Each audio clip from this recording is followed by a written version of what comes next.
Glastonbury Abbey was a monastery in Glastonbury, Somerset, England. Its ruins, a Grade I listed building and scheduled ancient monument, are open as a visitor attraction. The abbey was founded in the 7th century and enlarged in the 10th. It was destroyed by a major fire in 1184 but subsequently rebuilt, and by the 14th century was one of the richest and most powerful monasteries in England. The abbey controlled large tracts of surrounding land and was instrumental in major drainage projects on the Somerset levels. The abbey was suppressed during the dissolution of the monasteries under King Henry VIII of England. The last abbot, Richard Whiting, was hanged, drawn and quartered as a traitor on Glastonbury Tor in 1539. From at least the 12th century, the Glastonbury area has been associated with the legend of King Arthur, a connection promoted by medieval monks who asserted that Glastonbury was Avalon. Christian legends have claimed that the abbey was founded by Joseph of Arimathea in the 1st century. History. Suggestions that Glastonbury may have been a site of religious importance in Celtic or pre-Celtic times are considered dubious by the historian Ronald Hutton, but archaeological investigations by the University of Reading have demonstrated Roman and Saxon occupation of the site. In 1955, Raleigh Radford's excavations uncovered Romano-British pottery at the west end of the cloister. The abbey was founded by Britons and dates at least to the early 7th century. Dark Age occupation of the site is evidenced by pieces of ceramic wine jars that were imported from the Mediterranean. A medieval Christian legend claimed the abbey was founded by Joseph of Arimathea in the 1st century. This fanciful legend is intimately tied to Robert de Boron's version of the Holy Grail story and Glastonbury's connection with King Arthur from the early 12th century.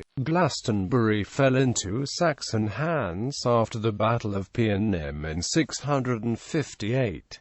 Saxons under Senwar of Wessex conquered Somerset as far west as the River Parrett, perhaps with the intention of gaining control of the abbey. Senwar allowed the British abbot Bregard to remain in power, a move perhaps intended as a show of good faith to the defeated Britons. After Bregard's death in 669, he was replaced by an Anglo-Saxon, Bertwald, but British monks remained for many years. Saxon-era King Ine of Wessex enriched the endowment of the community of monks established at Glastonbury and reputed to have directed that a stone church be built in 712, the foundations of which formed the west end of the nave. A glassworks was established at the site during the 7th century. Glastonbury was ravaged by the Danes in the 9th century. The contemporary reformed soldier St. Neot was sacristan at Glastonbury before he founded his own establishment in Somerset. The abbey church was enlarged in the 10th century by the abbot of Glastonbury, Dunstan, the central figure in the 10th century revival of English monastic life, who instituted the Benedictine rule at Glastonbury. He also built the cloisters.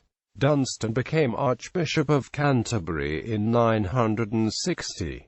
In 967, King Edmund was interred at Glastonbury. In 1016, Edmund Ironside, who had lost England to Canute but held on to the title of King of Wessex, was also buried there. Canut's Charter of 1032 was written and promulgated in the wooden church at Glastonbury, in the king's presence. The medieval Glastonbury Canal was built about the middle of the 10th century to link the abbey with the River Brue, a distance of about 1.75 kilometers. Its purpose is believed to be to transport stone to build the abbey, but later was used to transport produce, including grain, wine and fish, for the abbey's outlying properties. Much of the building stone came from the abbey's quarries at Delting, accessed by way of the River Sheppey at Piltin. For the 11th century, the abbey was the center of a large waterborne transport transport network as further canalizations and new channels were made, including the diversion of the Brue to access to the estate at Mere and an easier route to the Bristol Channel. In the 13th century, the abbey's head boatman transported the abbot in an 8-oared boat on visits to the abbey's nearby manors. Medieval-era Norman conquest. At the Norman conquest in 1066, the wealth of Glastonbury made it a prime prize.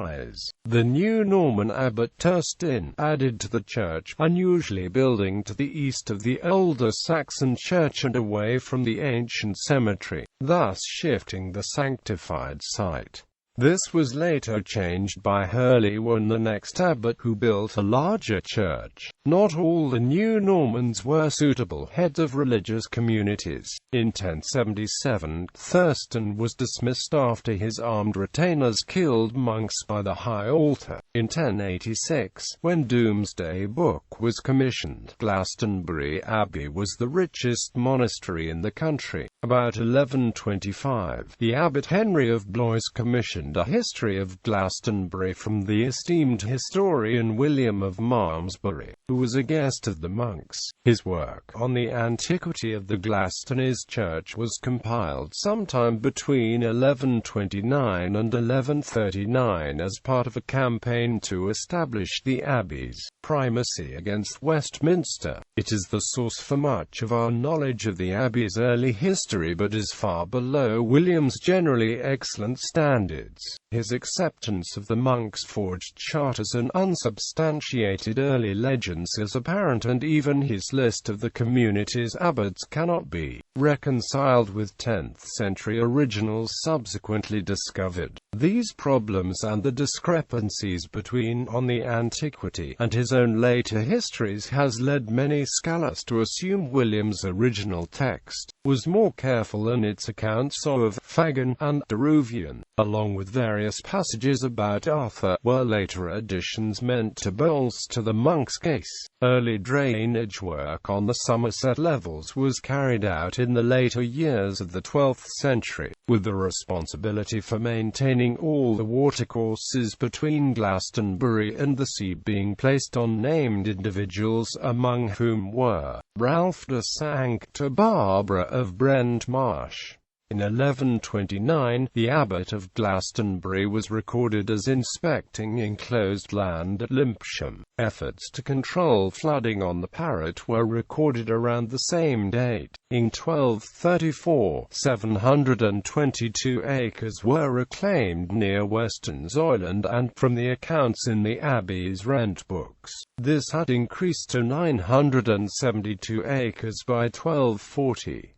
In the 14th century, a fish house was built at Mere for the chief fisherman of the abbot of Glastonbury, that was also used for salting and preparing fish.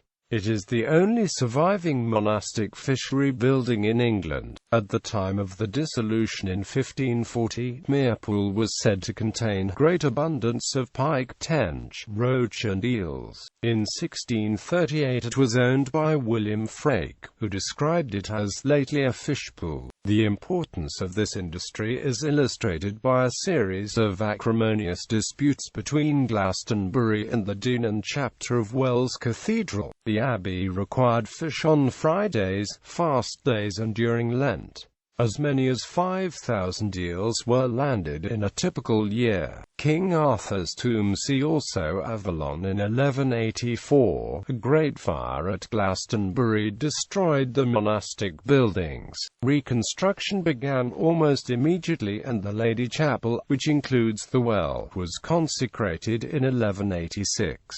There is evidence that, in the 12th century, the ruined nave was renovated enough for services while the great new church was being constructed, parts of the walls of the aisle and crossing having been completed by 1189. Progress then continued more slowly. Pilgrim visits had fallen, and in 1191 the alleged discovery of King Arthur and Queen Guinevere's tomb in the cemetery provided fresh impetus for visiting Glastonbury. A contemporaneous, though not an eyewitness account was given by Geraldus Cambrensis in his De Principis Instruction and recollected in his Speculum Ecclesiae, California, 1216, according to which the abbot Henry de Sully commissioned a search, discovering at the depth of 16 feet a massive hollowed oak trunk containing 2 skeletons. Above it, under the covering stone, according to Geraldus, was a leaden cross with the unmistakably specific inscription Hic jacet sepulchus inclitis rex Arthurus in insula Avalonia. According to Geraldus,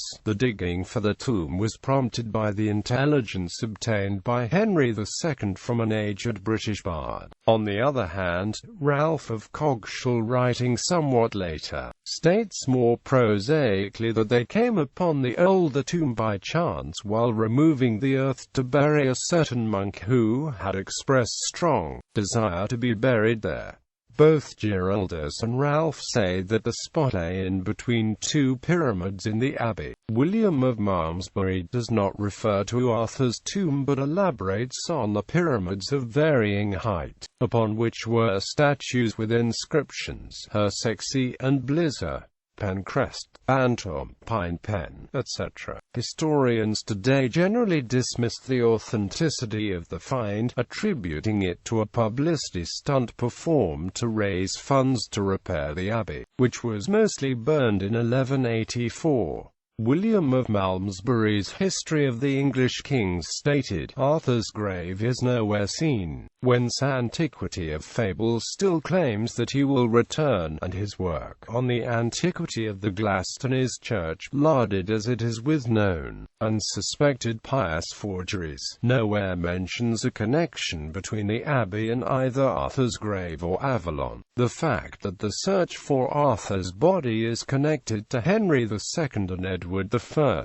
both kings who fought major Welsh wars, has had scholars suggest that propaganda may have played a part as well. Gerald, a constant supporter of royal authority, in his account of the discovery clearly aims to destroy the idea of the possibility of King Arthur's messianic return. Many tales are told and many legends have been invented about King Arthur and his mysterious ending. In the stupidity the British people maintain that he is still alive. Now that the truth is known, I have taken the trouble to add a few more details in this present chapter. The fairy tales have been snuffed out, and the true and indubitable facts are made known, so that what really happened must be made crystal clear to all and separated from the myths which have accumulated on the subject. Annexation to Bath and Wells. In 1197, Sir Varick Fitzgerald, Bishop of Bath and Wells, traded the city of Bath to the king in return for the monastery of Glastonbury. Sir Varick secured the support of Pope Celestine III for the takeover of the abbey as the seat of his bishopric, replacing Bath. The plan was that Sir Varick would be Bishop of Bath as well as Abbot of Glastonbury. In his support, Sir Varick obtained letters from various ecclesiastics, including the Archbishop of Canterbury, Hubert Walter, that claimed that this arrangement would settle long-standing disputes between the abbey and the bishops. The monks of Glastonbury objected to Sir Varick's plan, and sent an appeal to Rome, which was dismissed in 1196.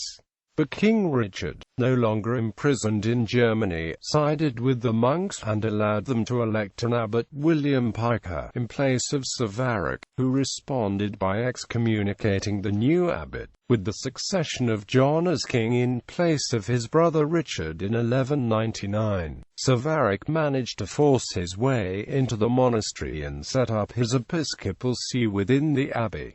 The monks appealed to Innocent III, the new pope. At first, Innocent took the side of the monks and lifted Piker's excommunication. While the newest appeal was taking place, Piker and a number of his supporters, who had traveled to Rome to appeal in person, died in Rome in 1200, and some of the monks alleged this was by poison administered on the orders of Sir Varick. Meanwhile, Innocent had changed his mind and reinstalled Sir Varick Savaric as abbot, ordering some English clergy to judge the specifics of the case, and allot the revenues of the abbey between Savaric and the monks. Savaric then attempted to secure more control over other monasteries in his diocese, but died before he could set the plans in motion. The bishops continued to use the title Bishop of Bath and Glastonbury until finally renouncing the claim to Glastonbury in 1219.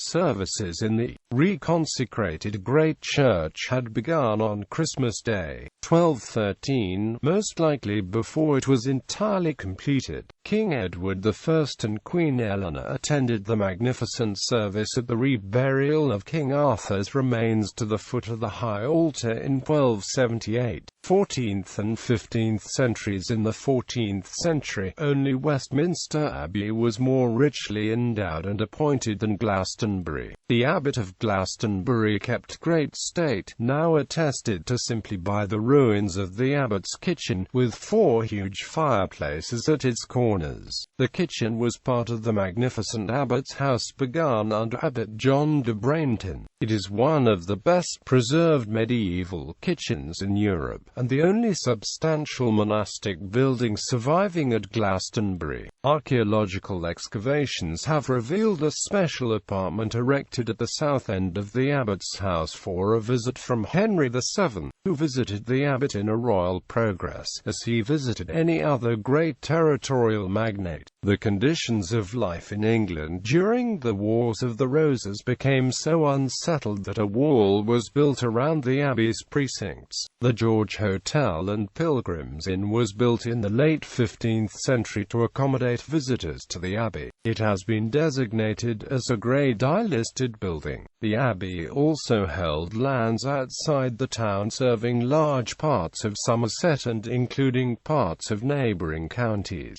Tithe barns were built to hold the crops due to the abbey, including those at Dolting and Pilton. Dissolution of the monasteries. At the start of the dissolution of the monasteries in 1536, there were over 850 monasteries, nunneries and friaries in England. By 1541, there were none. More than 15,000 monks and nuns had been dispersed, and the buildings had been seized by the Crown to be sold off a lease to new lay occupiers. Glastonbury Abbey was reviewed as having significant amounts of silver and gold as well as its attached lands. In September 1539, the abbey was visited by Richard Leighton, Richard Pollard and Thomas Moyle, who arrived there without warning on the orders of Thomas Cromwell. The abbey was stripped of its valuables, and Abbot Richard Whiting, who had been a signatory to the Act of Supremacy that made Henry VIII the head of the church, resisted and was hanged, drawn and quartered as a traitor on Glastonbury Tor on 15 November 1539. Decline. After the dissolution, 2 of the abbey's manors in Wiltshire were sold by the Crown to John Thynne and thereafter descended in his family, who much later became Marquesses of Bath.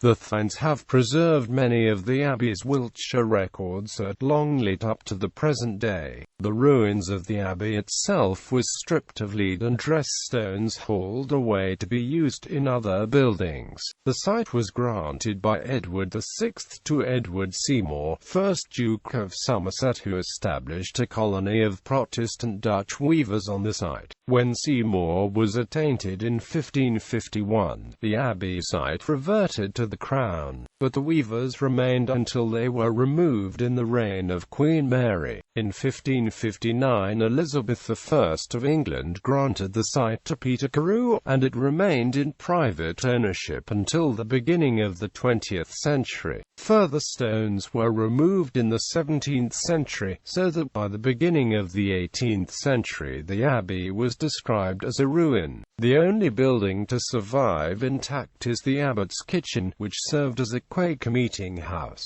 Early in the 19th century, gunpowder was used to dislodge further stones and the site became a quarry. The Ancient Monuments Protection Act 1882 stopped further damage to the site and led to the first historical and archaeological surveys. Modern history. The ruins of Glastonbury Abbey were purchased by the Bath and Wells Diocesan Trust in 1908. The ruins are now the property of and managed by the Glastonbury Abbey Trust. On acquiring the site, the Trust appointed Frederick Bligh Bond to direct an archaeological investigation. Bond discovered the Edgar Chapel, North Porch and St Dunstan's Chapel. However, relations with his employers turned sour when he revealed in his 1919 book, The Gates of Remembrance, that he had made many of his interpretations in collaboration with a psychic medium. He was dismissed by Bishop Armitage Robinson in 1921, because of his use of seances and psychic archaeology, but is remembered as the man who galvanized our cultural understanding of Glastonbury. A pilgrimage to the ruins of Glastonbury Abbey was held by a few local churches in 1924. Pilgrimages continue today to be held in the second half of June for the Anglicans and early in July for the Catholics, and they attract visitors from all over Western Europe. Services are celebrated in the Anglican, Roman Catholic and Eastern Orthodox traditions. The abbey site is visited by over 100,000 a year. Architecture. The ruins of the Great Church, along with the Lady Chapel, are Grade I listed buildings, and a scheduled ancient monument. It is set in 36 acres of parkland and open to the public. It is approached by the Abbey Gatehouse, which was built in the mid-14th century and completely restored in 1810. The 14th century Abbey Barn is also open to the public, outside the walls, as part of the Somerset Rural Life Museum. The Great Church was 220 feet in length and 45 feet wide. The choir was 155 feet long and the transept was 160 feet long.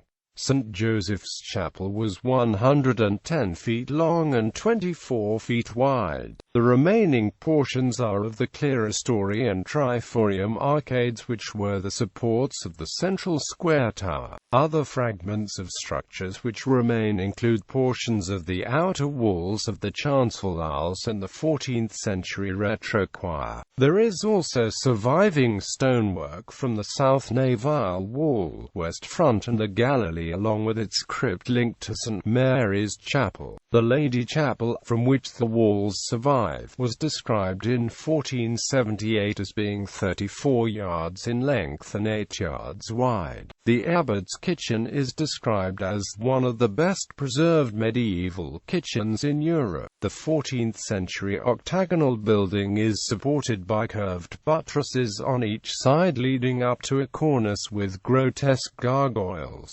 Inside are 4 large arched fireplaces with smoke outlets above them, with another outlet in the center of the pyramidal roof. The kitchen was attached to the 80 feet high Abbot's Hall, although only one small section of its wall remains. Work is still underway to analyze the results from excavations during the 20th century, and a new geophysical survey, which may help to specify exactly the size of different buildings and where they were situated. Early work has identified a Saxon enclosure ditch and, potentially, the earliest cloister in Britain. Library. The Abbey Library was described by John Leland, King Henry VIII's antiquary who visited it, as containing unique copies of ancient histories of England and unique early Christian documents. It seems to have been affected by the fire of 1184, but still housed a remarkable collection until 1539, when it was dispersed at the dissolution of the monasteries.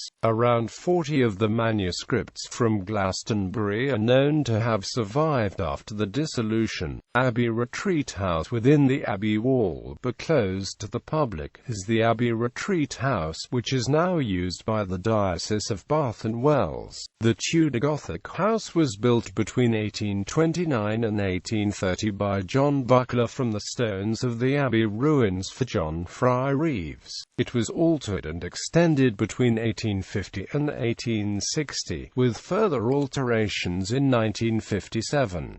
Glastonbury thorn, a specimen of common hawthorn found at Glastonbury, first mentioned in an early 16th-century anonymous metrical life of Joseph of Arimathea, was unusual in that it flowered twice in a year, once as normal on old wood in spring, and once on new wood in the winter. This day has been widely propagated by grafting cuttings with the cultivar name Biflora or Precox. The custom of sending a budded branch of the Glastonbury thorn to the Queen at Christmas was initiated by James Montague, Bishop of Bath and Wells during James I's reign, who sent a branch to Queen Anne, King James I's consort. Trees survive from earlier grafts to perpetuate the Glastonbury legend, among them two other holy thorns in the grounds of St. John's Church in Glastonbury.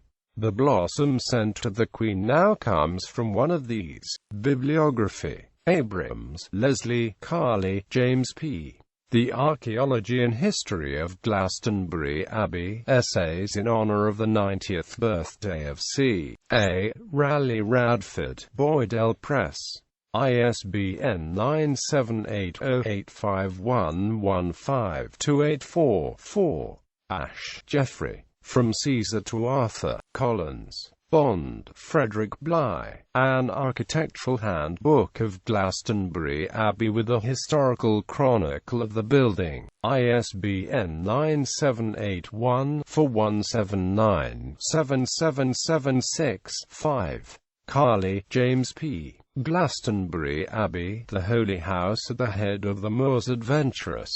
Guild Publishing. ISBN 0851154603. Carley, James P. Townsend, David. Chronicle of Glastonbury Abbey in addition. Translation and study of John of Glastonbury's Chronica Sive Antiquitates. An edition. Translation and study. Sive Antiquitates Glastoniensis Ecclesi. Boydell Press. ISBN 978-0851158594. Carley, James P. Glastonbury Abbey and the Arthurian Tradition. D.S. Brewer. ISBN 978-085991-572-4. Craig, Ed.E. The Last Abbot of Glastonbury. A. R. Mowbray. Dowling, John. The History of Romanism, for the earliest corruptions of Christianity to the present time. Gasquet, Francis Aidan. Last Abbot of Glastonbury and Other Essays. Kessinger Publishing Co. ISBN 978-0766162891. Harris, Kate. Glastonbury Abbey Records at Longleat House, a summary list. Somerset Records Society. ISBN 978-0901732229-3. Havinden, Michael. The Somerset Landscape. The Making of the English Landscape. London, Hodder and Stoughton.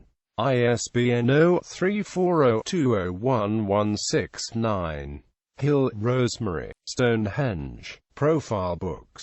ISBN 9781861978806. Hollenrake, Charles. Hollenrake, Nancy. Glastonbury's Canal and Dunstan's Dyke. In Blair, John. Waterways and Canal Building in Medieval England. Oxford, England. Oxford University Press. ISBN 978-019-921715-1. Knowles, David. The Monastic Order in England. A History of its Development from the Times of St. Dunstan to the Fourth Lateran Council 940-1216. Cambridge University Press. ISBN 978-0-521-54808-3. Knowles, David. Brooke, CNL, London. Vera, CM. The Heads of Religious Houses, England and Wales, I9401216. Cambridge University Press. ISBN 978-0-511-02872-4. Lance, Ron W. O'Cannon, Robert J. Phipps, James B. Hawthorns and Medlars. Timber Press. ISBN 978-0-88192-591-3. Ratz, Philip Watts, Lorna. Glastonbury, Myth and Archaeology. The History Press Limited. ISBN 978-0-7524-25481. Rouse, Robert Allen. Rushton, Corey. The Medieval Quest for Arthur. The History Press Limited. ISBN 978-0-7524-33431. Searle, Muriel V. West Country History. Somerset, Bristol, Ventin Publications. ISBN 1841508020. White, Richard. King Arthur in Legend and History. London, Dent. ISBN 978-0460879156. Williams, Michael. Draining Somerset Levels. Cambridge University Press. ISBN 0-52107486-X. Willis, Robert. The Architectural History of Glastonbury Abbey. Dayton, Bell & Co.